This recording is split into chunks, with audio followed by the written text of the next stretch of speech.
The forum will now hear the next voluntary national review, which is of Ghana. And I invite His Excellency Nimoy Thompson, Chair of the National Development Planning Commission and Senior Advisor to the President of Ghana on the United Nations, to make a presentation. Excellency, the floor is yours. Thank you very much, Your Excellency, distinguished delegates, and esteemed colleagues. It is both an honor and a privilege to stand before you today on behalf of the Republic of Ghana. As we gather at this high-level political forum, I'm deeply mindful of our shared commitment to the 2030 agenda. Today, I'll present Ghana's third voluntary national review, a testament to our commitment to identifying challenges of implementation, dealing with them decisively, and leaving no one behind.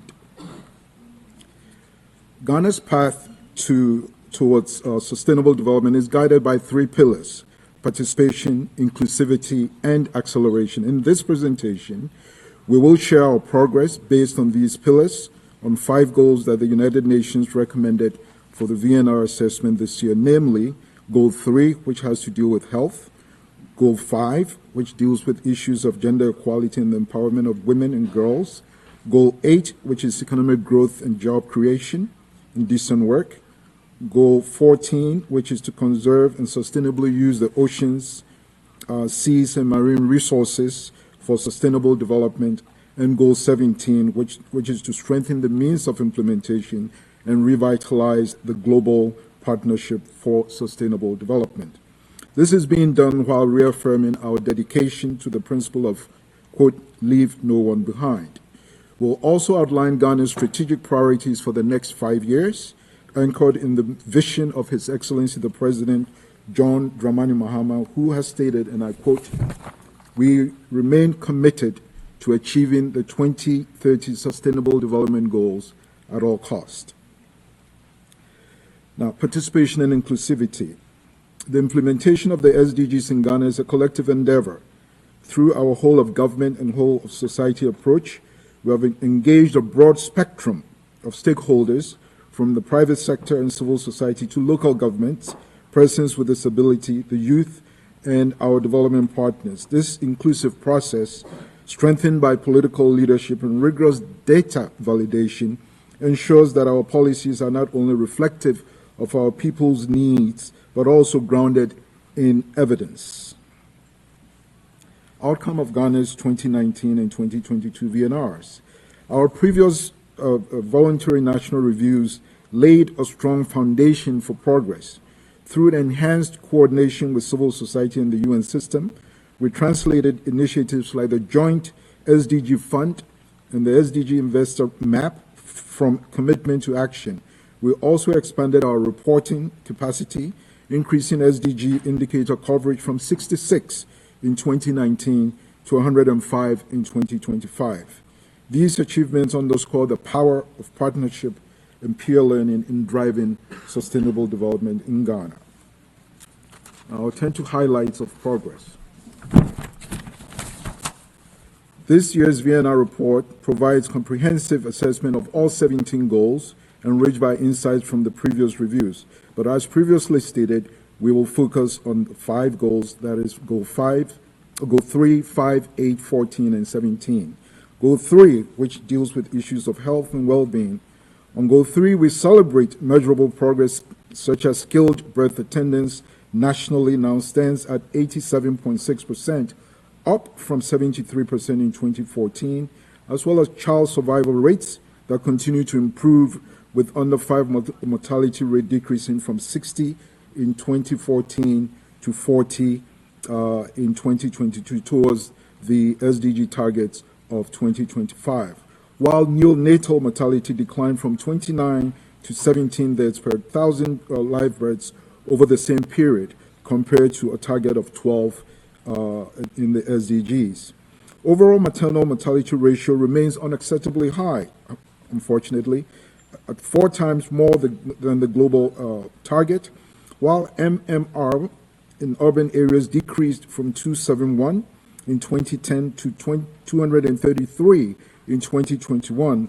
That of rural areas regrettably increased from 364 to 374, with the Upper East region of Ghana recording the highest maternal mortality ratio. This disparity compels us to redouble our efforts in healthcare infrastructure and equitable service delivery. In the case of non-communicable diseases, it currently accounts for over 40% of all deaths, although marginal declines have been recorded over the period in this incidence. On Goal 5, which is the achievement of gender equality and empowerment of all women and girls, gender equality remains the cornerstone of Ghana's development agenda. The passage of the Affirmative Action Law in 2024 and Ghana having its first female Vice President, Professor Nana Jane Adjuman Opoku Adjuman, marks a critical step towards empowering women in leadership. Today, over 30% of high-level judicial and administrative roles are held by women. Girls married before age 15 and 18 declined by 2.5% and 2.9% respectively in the last 4 years. And more than 30% of women make their own decisions regarding their health. While these are notable achievements, the persistent gender gaps in earnings and other economic indicators between men and women reminds us that our work is far from over. On Goal 8, which is to promote sustained, inclusive, and sustainable economic growth while promoting full and productive employment as well as decent work for all, our economy has shown a lackluster performance in recent years. The decline of our GDP growth per capita hit a low of 0.4% in 2024, below the 2016 level. Youth unemployment remains a pressing challenge, despite a decline in the proportion of young people who are not in education, employment, or training from 28.3% in the first quarter of 2022 to 19.7% in the first quarter of 2023. Our strategy considers a 3D approach to measuring economic growth through growth in GDP, growth in employment, and growth in earnings, driven by productivity enhancing measures and labor market reforms that promote and uphold the tenets of decent work. On Goal 14, Ghana's ratification of the World Trade Organization's Fisheries Agreement in 2025 aimed at curbing illegal, unreported, and unregulated fishing demonstrates our commitment to sustainable ocean governance. I must mention that Ghana is also a member of the Ocean Panel. While our Ocean Health Index score has improved from 63.26 in 2021 to 65 out of 100, the annual dumping of 250,000 tons of plastic waste into the Atlantic Ocean demands urgent action. Through measures like seasonal fishing closures, marine conservation initiatives, and Ghana's role in the Ocean Panel, we are working to safeguard our marine ecosystems for future generations.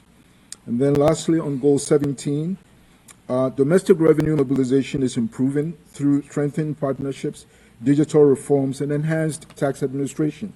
Ghana's total revenue relative to economic output or gross domestic product, GDP, averaged 15%, has averaged 15% since 2016. From the period 2016 to 2023, government revenue was driven by taxes from income and property, as well as taxes on domestic goods and services. Government expenditure financed by domestic taxes has also improved significantly from 50% in 2016 to 71% in 2023. Fixed broadband subscriptions have nearly quadrupled since 2019, reflecting growing global connectivity. In terms of vital statistics, death registration rates have significantly improved from 18% in 2016 to more than 37% in 2022. Yet, to fully realize the SDGs, we must strengthen data systems and domestic revenue mobilization. These efforts are critical to ensuring that no one is left behind in our digital and economic landscape. And then lastly, looking ahead, Ghana is committed to bold action. A $10 billion investment in infrastructure is already on the way, and green transition and nature-based solutions will help to lay the groundwork for the next 5 years. Chairman, Excellencies, I thank you for your attention.